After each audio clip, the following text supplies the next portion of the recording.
Welcome back to another technical deep dive here in the debug zone.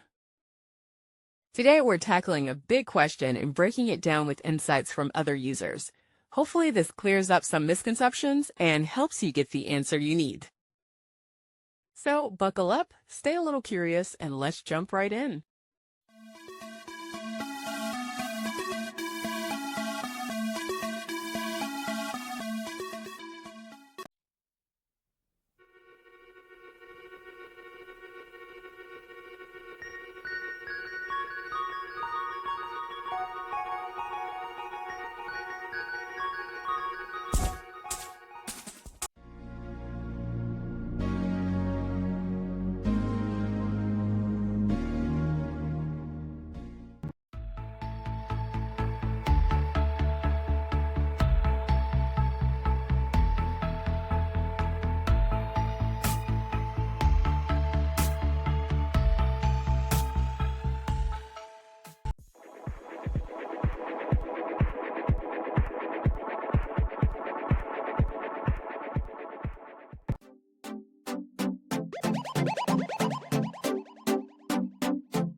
And that's a wrap.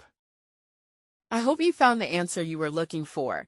If you did, take a second to hit that subscribe button. It really helps out. And let me know in the comments which solution worked best for you. See you next time in the debug zone.